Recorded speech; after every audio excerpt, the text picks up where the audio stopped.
Assalamualaikum warahmatullahi wabarakatuh. Selamat berjumpa kembali di channel Natagama Televisi, saluran televisi pembelajaran. Jangan lupa like, komen, dan subscribe. Karena itu mudah bagi Anda, tinggal klik, tapi sangat bermanfaat bagi kami agar tayangan-tayangan kami ke depan lebih berkualitas. Terima kasih. Video ini akan membahas tanya jawab seputar konsep dasar akuntansi yang merupakan kompilasi dari berbagai pertanyaan siswa tentang materi pengantar akuntansi perusahaan jasa. Disajikan oleh saya, Walid Hamidi, untuk channel Natagama Televisi. Saksikan, simak slide-slide berikut ini secara seksama. Kita masuk ke pertanyaan yang pertama. Apakah yang dimaksud prinsip harga perolehan dan bagaimana penerapannya? Prinsip harga perolehan berbunyi, aktiva tetap itu dicatat dan dilaporkan sesuai dengan harga perolehan. Nah, sebelum kita membahas bagaimana penerapan dari prinsip ini, kita pahami dulu apa itu harga perolehan. Harga perolehan itu adalah harga beli plus ongkos-ongkos lain sampai dengan sebuah aktiva tetap itu siap dipakai. Contoh, 1 Februari dibeli sebuah mobil dengan harga faktur 150 juta. Pajak, bea balik nama, dan lain-lain senilai 20 juta langsung dibayar tunai. Maka dari contoh ini, harga perolehan mobil itu adalah 170 juta. Bukan 150 juta, tapi 170 juta. Nah, akuntansi akan mencatatnya sebagai berikut. Mobil bertambah 170 juta. Nah, ini sesuai dengan prinsip harga perolehan, bahwa aktiva tetap itu dicatat menurut harga perolehannya. Kemudian bagaimana nanti akuntansi akan melaporkan bahwa aktiva itu harus sesuai dengan harga perolehan? Kita lihat contoh kalimat berikutnya. Di akhir tahun, ketika akan menyusun laporan keuangan, perusahaan misalnya menetapkan bahwa mobil ini akan mengalami penyusutan. Jadi karena dipakai di akhir tahun nanti, nilai dari mobil ini akan susut senilai 500.000. Maka bagaimana pencatatannya agar nanti pelaporan di akhir tahun nilai mobil itu tetap sama dengan harga perolehan yang berjumlah 170 juta. Nah, pencatatannya seperti ini. Beban penyusutan mobil 500.000 dan akumulasi penyusutan 500.000. Nah, bukan yang bawahnya. Ini adalah pencatatan yang salah. Kalau kita menggunakan pencatatan yang seperti ini, beban penyusutan mobil 500.000 dan mobil berkurang 500.000, maka nanti di akhir tahun akan dilaporkan nilai mobil itu bukan lagi 170, tetapi 169.500.000 setelah dikurangi ini. Maka pencatatan yang seperti ini salah. Nah, nanti akuntansi akan mencatatnya yang seperti ini, beban penyusutan mobil dan akumulasi penyusutan mobil. Sehingga di akhir tahun ketika dilaporkan, nilai mobil itu tetap 170 juta, meskipun ada penyusutan 500.000. Ini adalah contoh bagaimana penerapan prinsip harga perolehan dalam akuntansi. Paham? Sekarang kita akan masuk ke pertanyaan berikutnya. Apakah yang dimaksud prinsip atau asas accrual basic dan penerapannya? Kita bahas dulu maksudnya dulu. Apa yang dimaksud dengan prinsip ini? Nah, prinsip accrual basic berbunyi adalah asas akuntansi yang menyatakan bahwa seluruh beban serta pendapatan diakui sebagai beban atau pendapatan pada periode tersebut berdasarkan realitas pembayaran atau penerimaan tunai serta non tunai. Jadi beban dan pendapatan itu diakui berdasarkan realitas pembayaran atau penerimaan baik yang bersifat tunai maupun non tunai. maka ada kalimat seperti ini, tunai dan non-tunai, maka dalam konsep basic accrual ini, mengenai kapan kas itu benar-benar diterima, itu menjadi hal yang kurang penting. Nah, yang perlu menjadi catatan dalam asas ini bukan dari sisi ada tidaknya penerimaan kas, tetapi kita lihat nih kalimat berikutnya, bahwa pendapatan itu diakui pada saat perusahaan mempunyai hak untuk melakukan penagihan dari hasil kegiatan perusahaan atau saat perusahaan sudah menyelesaikan pekerjaannya. Perkara dibayar atau belum itu menjadi tidak persoalan. Kemudian dari sisi biaya, biaya itu diakui saat kewajiban membayar sudah terjadi atau saat perusahaan sudah menggunakan manfaat dari biaya tersebut. Apakah biaya ini sudah dibayar atau belum, itu tidak menjadi persoalan. Paham? Jadi sekali lagi, pada asas accrual basic, realitas pembayaran baik tunai maupun non-tunai itu tidak menjadi persoalan sepanjang bahwa pendapatan itu kalau perusahaan sudah memiliki hak untuk melakukan penagihan atau saat perusahaan sudah menyelesaikan pekerjaannya.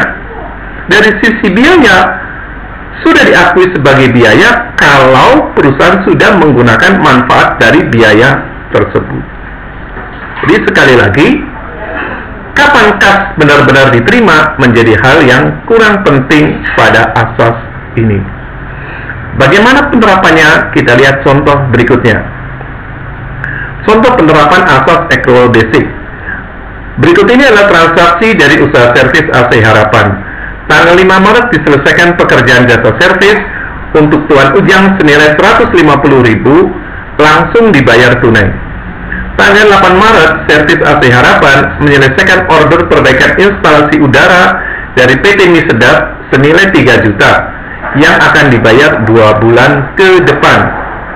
Maka berdasarkan ilustrasi tersebut, nilai pendapatan jasa dari servis AC Harapan berdasarkan asas accrual basic adalah 3.150.000. Baik pendapatan yang sifatnya tunai maupun yang sifatnya non-tunai itu sudah bisa diakui sebagai pendapatan bagi servis AC Harapan menurut asas accrual basic. Paham? Jadi sekali lagi, pada asas ini kapan itu uang dibayar itu menjadi persoalan berikutnya. Yang penting bahwa dari sisi pendapatan sudah bisa diakui sebagai pendapatan perusahaan jika perusahaan sudah melakukan pekerjaan. Oke? Paham? Lanjut. Nah, sekarang contoh penerapan asas accrual basic dari sisi biaya. Berikut ini transaksi usaha servis AC Harapan. Tanggal 7 Maret, perusahaan memberikan order kepada UD ABC untuk memperbaiki papan reklame toko. Pekerjaan sudah diselesaikan hari itu juga senilai 500.000, tetapi pembayarannya akan dilakukan bulan depan. Tanggal 15 Maret dibayar gaji karyawan, bulan ini senilai 700.000. Perbedaan tanggal 7 Maret dan tanggal 15 Maret, kalau pada tanggal 7 Maret kita sudah memanfaatkan jasa dari pihak lain tetapi belum dibayar, pada tanggal 15 Maret kita menggunakan jasa karyawan ini tetapi sudah dibayar. Nah, berdasarkan prinsip accrual basic, baik tanggal 7 Maret maupun tanggal 15 Maret, keduanya ini sudah dianggap sebagai beban perusahaan. Jadi, sekali lagi, asas accrual basic ini tidak melihat apakah sudah ada realitas pembayaran tunai atau non-tunai. Sepanjang beban ini sudah dimanfaatkan, maka itu sudah menjadi beban perusahaan. Paham tentang asas accrual basic? Yang menjadi catatan, nanti proses akuntansi selanjutnya itu akan menggunakan asas accrual basic. Jadi selanjutnya nanti kita belajar materi di video-video berikutnya. Prinsip yang akan kita pakai adalah prinsip ini, prinsip accrual basic. Oke, kita lanjut. Pertanyaan berikutnya, kurang bisa membedakan antara akun dan kelompok akun. Kemudian, apakah sama antara penggolongan akun dan kelompok akun? Kita akan jawab pertanyaan ini di slide berikutnya. Oke, tabel ini akan menjawab pertanyaan sebelumnya, yaitu apa perbedaan antara penggolongan akun dan kelompok akun, serta perbedaan antara akun dan kelompok akun. Nah, perhatikan tabel ini. Penggolongan akun. Jadi kita dahului dulu dengan penggolongan akun. Di mana menurut sifatnya akun itu digolongkan menjadi dua, satu akun real dan yang kedua akun nominal. Apa itu akun real, akun nominal? Sudah saya jelaskan pada video seri kedua dari pengantar akuntansi perusahaan jasa. Namun kali ini pun akan saya ulangi lagi. Akun real itu adalah akun yang memiliki sifat berkesinambungan. Akun nominal adalah akun yang memiliki sifat sementara. Apa maksudnya berkesinambungan? Maksudnya adalah saldo dari akun real itu akan muncul dari satu periode ke periode berikutnya. Misalnya, yang termasuk akun real itu adalah harta, kelompok harta. Nah, saldo harta di akhir tahun itu nanti akan muncul kembali menjadi saldo harta di awal tahun. Nah, akun nominal atau akun yang sementara misalnya adalah kelompok pendapatan dan kelompok beban, di mana saldo dari akun nominal ini akan berakhir di akhir periode akuntansi. Kenapa berakhir di akhir periode? Karena nanti saldo pendapatan dan saldo beban itu akan diselisihkan menjadi laba atau rugi. Jadi nanti saldonya pendapatan dan beban itu selesai di akhir tahun, tidak akan muncul lagi di awal tahun berikutnya. Sehingga pendapatan dan beban itu masuk kelompok akun nominal. Jadi sekali lagi, didahului dari penggolongan akun menurut sifatnya, ada akun real dan akun nominal. Kemudian akun real itu sendiri terdiri dari beberapa kelompok. Yang pertama kelompok harta, kelompok utang, dan kelompok modal. Tiga kelompok ini masuk kategori akun real. Akun nominal terdiri dari kelompok pendapatan dan kelompok beban. Jadi di mana letak perbedaan antara penggolongan dan pengelompokan? Nah, didahului dari penggolongan dulu. Penggolongan itu berdasarkan sifatnya terdiri dari akun real dan akun nominal. Kemudian akun real itu sendiri terdiri dari beberapa kelompok. Akun nominal juga sama, terdiri dari beberapa kelompok. Jadi ini penggolongannya real dan nominal. Kemudian kelompoknya terdiri dari kelompok harta, utang, modal, pendapatan, dan beban. Kemudian juga penggolongan yang lain itu berdasarkan jenisnya, di mana berdasarkan jenisnya akun itu terdiri dari kelompok harta, utang, modal, pendapatan, dan beban. Jadi sekali lagi yang warna biru ini adalah kelompok akun. Ini adalah penggolongan akun yang terdiri dari real dan nominal. Kemudian penggolongan akun yang kedua didasarkan pada jenis, terdiri dari beberapa kelompok. Nah, di sini letak perbedaan antara kelompok akun dan penggolongan akun. Nah, kemudian kelompok harta, jadi harta ini masih berupa kelompok akun, terdiri dari akun yang termasuk kelompok harta, misalnya akun kas, akun piutang. Kemudian yang termasuk kelompok utang, misalnya akun utang dagang. Yang termasuk kelompok modal, misalnya akun modal si A. Yang termasuk kelompok pendapatan, misalnya akun pendapatan sewa. Yang termasuk kelompok beban, misalnya beban gaji. Perhatikan di sini perbedaan antara kelompok dan akun. Jadi akan menjawab pertanyaan yang kedua, Di mana letak perbedaan antara kelompok akun dan akun? Akun itu adalah bagian dari kelompok ini. Akun kas itu bagian dari kelompok harta. Nah, yang perlu menjadi catatan nanti, bahwa dalam proses pencatatan akuntansi itu menggunakan akun, bukan kelompoknya. Jadi nanti yang akan kita gunakan sebagai alat menampung transaksi adalah akun itu sendiri, bukan kelompoknya. Paham? Di mana letak perbedaan antara kelompok akun dan akun. Oke, kita lanjut ke pertanyaan berikutnya. Pertanyaan yang berikutnya adalah menanyakan bagaimana cara menentukan akun dari sebuah transaksi. Jawab. Agar kita bisa menentukan akun dari sebuah transaksi, maka langkah yang pertama adalah pahami dahulu pengertian dari masing-masing akun. Misalnya, apa itu kas? Apa itu piutang? Apa itu utang? Apa itu pendapatan?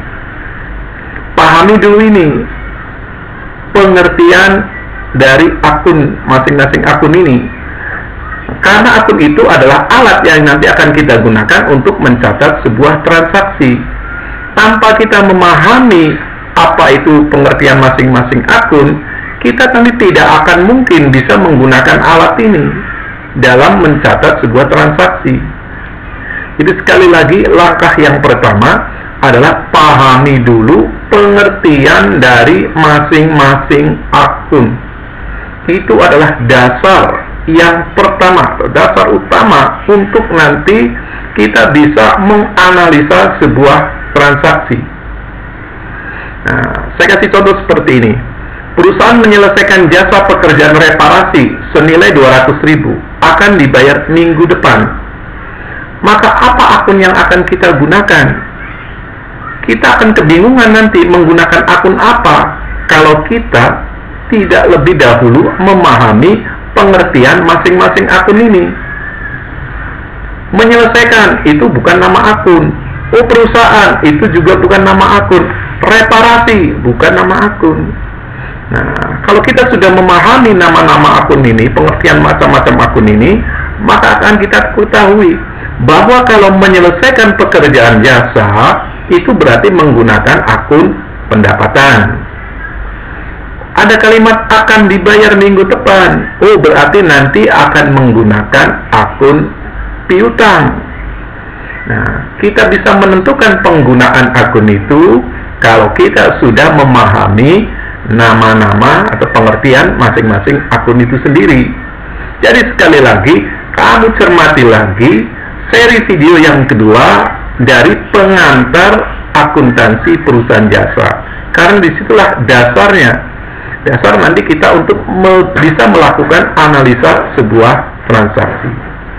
Nah, bagaimana contoh lebih lanjut menganalisa sebuah transaksi seperti ini? Next akan kita pelajari lebih lanjut di seri video ketiga dari pengantar akuntansi perusahaan jasa. Oke, jadi sementara cukup sini dulu. Nanti kita pelajari lebih lanjut pada video berikutnya. Nah, pertanyaan berikutnya adalah apa bedanya peralatan dan perlengkapan sehingga dalam pencatatannya dibedakan. Beda peralatan dan perlengkapan. Nah, sebelum kita menjawab perbedaannya, kita cari dulu persamaannya. Kedua akun ini, peralatan dan perlengkapan, itu memiliki persamaan sebagai aktiva atau harta yang dimiliki oleh perusahaan untuk dipakai atau dipergunakan oleh perusahaan dalam operasionalnya. Jadi baik peralatan maupun perlengkapan ini sama-sama dipakai oleh perusahaan dalam operasionalnya. Tetapi keduanya memiliki karakteristik yang berbeda. Peralatan memiliki umur pemakaian lebih dari 1 tahun dan akan mengalami keausan atau susut nilainya karena pemakaian. Perlengkapan memiliki umur pemakaian kurang dari 1 tahun dan akan habis karena pemakaian. Contoh, meja, komputer, mesin printer adalah tergolong peralatan kantor. Kenapa digolongkan sebagai peralatan? Karena umurnya lebih dari 1 tahun. Sedangkan kertas tinta printer, spidol itu tergolong perlengkapan. Kenapa? Karena umur pemakaiannya kurang dari 1 tahun. Lanjut ke pertanyaan berikutnya. Apa bedanya antara utang dan piutang? Jawab. Utang dan piutang ini timbul karena adanya kewajiban yang tertunda, baik itu karena pembayaran yang tertunda atau dapat pula karena penyerahan barang atau jasa yang tertunda. Contoh transaksi yang terkait dengan ini, misalnya tanggal 2 Juli CV Angin Ribut menyelesaikan pekerjaan servis perbaikan jaringan komputer di kantor perusahaan PT Ananda senilai 2 juta. Pembayaran akan dilakukan minggu depan. Nah, kita lihat nih perbedaan antara utang dan piutang dari transaksi ini. Maka bagi CV Angin Ribut, 2 juta itu adalah piutang kepada PT Ananda. Bagi PT Ananda, 2 juta adalah utang kepada CV Angin Ribut. Artinya di sini CV Angin Ribut ini memiliki piutang atau memiliki hak untuk menagih kepada PT Ananda. Bagi PT Ananda, 2 juta adalah utang. Artinya dia punya kewajiban kepada CV Angin Ribut. Nah, jadi paham nih bedanya antara utang dan piutang. Utang itu adalah kewajiban membayar, piutang itu adalah hak untuk menagih. Contoh yang lain, tanggal 5 Mei, Salon Ayu menerima uang muka 5 juta untuk pekerjaan jasa merias pengantin untuk bulan depan. Maka bagi Salon Ayu, ketika menerima uang 5 juta ini, ia akan mencatatnya sebagai utang pendapatan kepada pelanggan. Artinya, ketika dia menerima uang 5 juta ini, nanti dia punya kewajiban kepada pelanggan untuk membayarnya. Oke? Anda paham beda antara utang dan piutang. Berikutnya adalah apa perbedaan antara akun beban yang masih harus dibayar dengan kelompok akun beban atau expenses? Jawab. Beban yang masih harus dibayar artinya beban tersebut sudah terjadi atau sudah dimanfaatkan tetapi belum dibayar. Karena belum dibayar artinya masih berupa kewajiban, sehingga tergolong ke dalam kelompok utang. Ada juga yang menuliskan beban yang masih harus dibayar ini adalah utang beban. Sedangkan beban adalah pengorbanan ekonomis yang sudah selesai manfaatnya. Jadi di mana letak perbedaannya? Beban yang masih harus dibayar ini sudah dimanfaatkan tetapi belum dibayar. Beban itu sudah dibayar dan sudah selesai manfaatnya. Jadi bedanya, yang satu ini sudah belum dibayar, yang beban sendiri sudah dibayar. Maka di sini perlakuannya pun berbeda. Beban yang masih harus dibayar ini termasuk kelompok utang, sedangkan beban itu sendiri ya kelompok beban. Paham perbedaannya antara beban yang masih harus dibayar dan beban.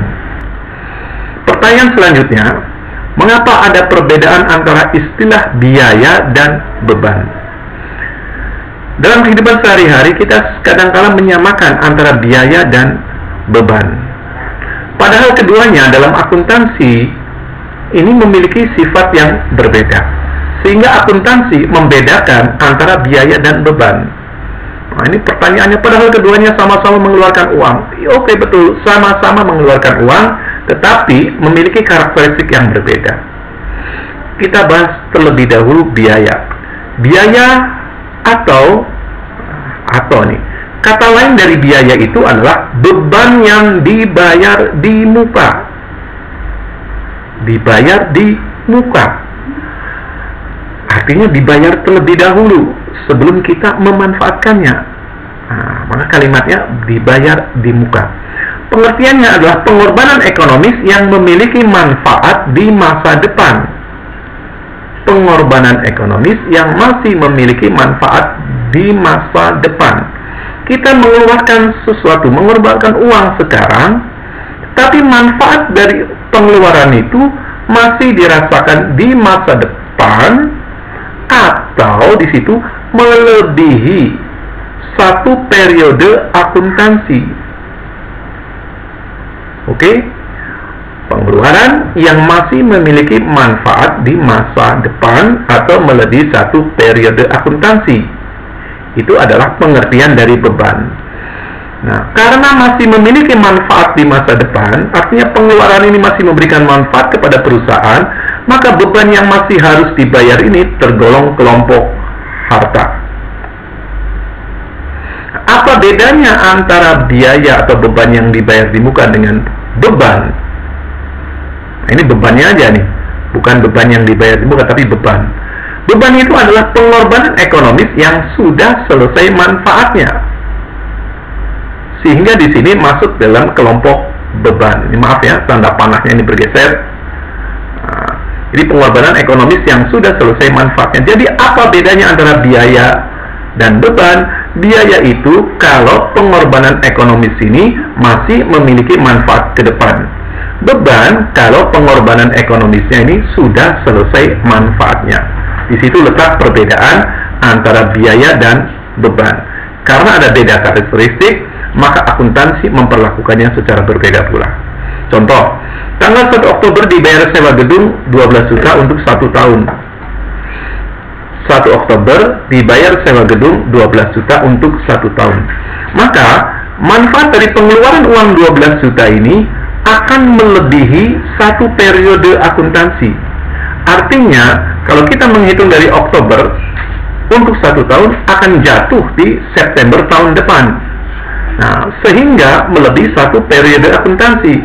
Nah, pengeluaran yang model seperti ini yang masuk kategori sebagai beban yang dibayar di muka. Nah, kita lihat nih kalimat berikutnya. Maka kita akan mencatat transaksi tersebut sebagai sewa dibayar di muka. Jadi karena sewa di sini, maka kita menggunakan akunnya sewa dibayar di muka. Sekali lagi, ini adalah contoh pengeluaran yang masih memiliki manfaat ke depan. Contoh yang lain, tanggal 20 Oktober dibayar rekening listrik untuk bulan Oktober. Maka kita akan mencatat transaksi tersebut sebagai beban listrik. Nah, ini beda karakteristik nih. Pengeluaran pembayaran listrik ini sudah selesai manfaatnya di bulan Oktober. Maka ini termasuk kategori beban, bukan biaya. Sehingga kita mencatatnya dengan akun beban listrik. Paham perbedaan antara biaya dan beban? Lanjut ke pertanyaan berikutnya ya. Bagaimana cara menentukan peristiwa yang sejenis selain dari penggunaan uang tunai? Dalam video seri kedua, saya sudah memberikan contoh bagaimana menentukan peristiwa yang sejenis, tapi di situ contohnya dalam penggunaan uang tunai. Sehingga kemudian timbul pertanyaan dari siswa, minta diberikan contoh yang lain, contoh peristiwa yang lain yang kategorinya sejenis. Nah, perhatikan transaksi keuangan dari salon Rias Ayu berikut ini. Ini adalah nanti contoh transaksi yang sifatnya sejenis. 1 Januari dibeli sejumlah peralatan rias dari UD Makmur senilai 250.000 yang akan dibayar minggu depan. 5 Januari dibeli sampo, bedak, lipstik untuk keperluan rias dari toko senilai 300.000, dibayar tunai. Tanggal 7 Januari dibayar uang kepada UD Makmur atas pembelian peralatan tanggal 1 Januari. Nah, dari 3 transaksi ini ada beberapa yang merupakan peristiwa yang sejenis. Peralatan dengan sampo, bedak, lipstik itu tidak sejenis. Peralatan itu umurnya lebih dari 1 tahun, tapi kalau sampo, bedak, lipstik itu kurang dari 1 tahun. Maka ini bukan yang sejenis nih antara peralatan dan ini. Ini menggunakan akun peralatan, sampo, bedak, listrik ini menggunakan akunnya perlengkapan. Maka ini bukan sejenis. Antara pembayaran minggu depan dan dibayar tunai, ini pun bukan sejenis. Mana yang sejenis? Kita perhatikan. Tanggal 1 ada kalimat akan dibayar minggu depan. Artinya kita nanti punya kewajiban membayar kepada UD Makmur di minggu depan. Kewajiban berarti menggunakan akun utang. Kita lihat di tanggal 7. Dibayar uang kepada UD Makmur atas pembelian peralatan tanggal 1 Januari. Pada tanggal 7 ini ada cerita bahwa kita harus membayar kewajiban kita kepada UD Makmur. Maka di sini ada peristiwa yang sejenis yang kaitannya dengan kewajiban membayar. Maka antara tanggal 1 dan tanggal 7 ini ada penggunaan akun yang sama. Akun apa yang akan kita gunakan? Yaitu akun utang. Di tanggal 1 Januari ada utang yang bertambah karena membeli secara non-tunai, dibayar minggu depan. Pada tanggal 7 Januari ada penggunaan utang juga. Kenapa? Karena kita membayar kewajiban kepada UD Makmur di tanggal 7. Maka itu adalah contoh peristiwa yang sejenis, yaitu tanggal 1 dan tanggal 7 dalam kaitan ada penggunaan atau ada kaitannya dengan kewajiban membayar. Paham? Nah, peristiwa terkait dengan kewajiban ini nanti akan menggunakan akun utang. Itu adalah contoh lain dari peristiwa yang sejenis selain dari penggunaan uang tunai. Lanjut. Pertanyaan berikutnya, kenapa pendapatan diterima di muka itu termasuk kelompok utang? Nah, jawabannya seperti ini. Karena jasanya belum diberikan kepada pihak lain. Contoh, tanggal 5 Mei Salon Ayu menerima uang muka 5 juta untuk pekerjaan jasa merias pengantin untuk bulan depan. Salon Ayu menerima uang 5 juta, tetapi jasanya belum diberikan. Karena belum memberikan jasanya, maka bagi Salon Ayu, uang 5 juta ini merupakan utang dia kepada pelanggan. Sehingga nanti kita akan mencatatnya, ada kas bertambah 5 juta dan utang bertambah 5 juta.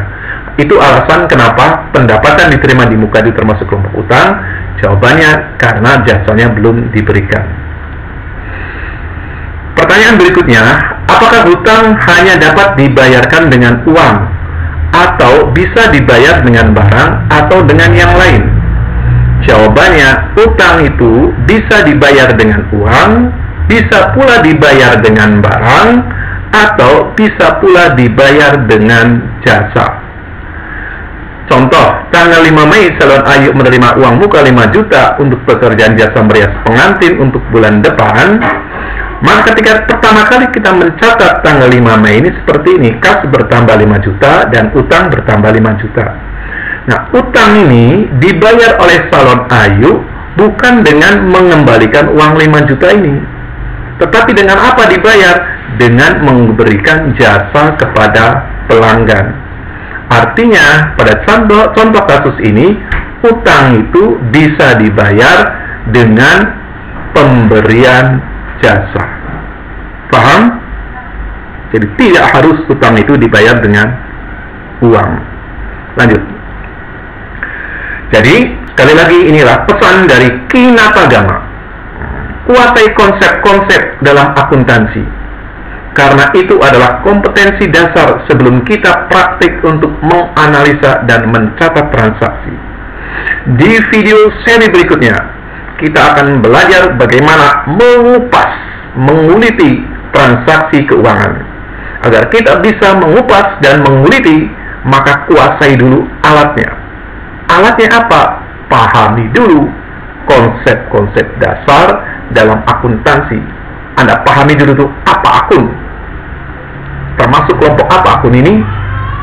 Nah, nanti selanjutnya kita akan membedah transaksi tersebut pada video seri ketiga dari pengantar akuntansi perusahaan jasa. Jika Anda masih ada yang kurang paham, silakan tuliskan di kolom komentar dari link video ini.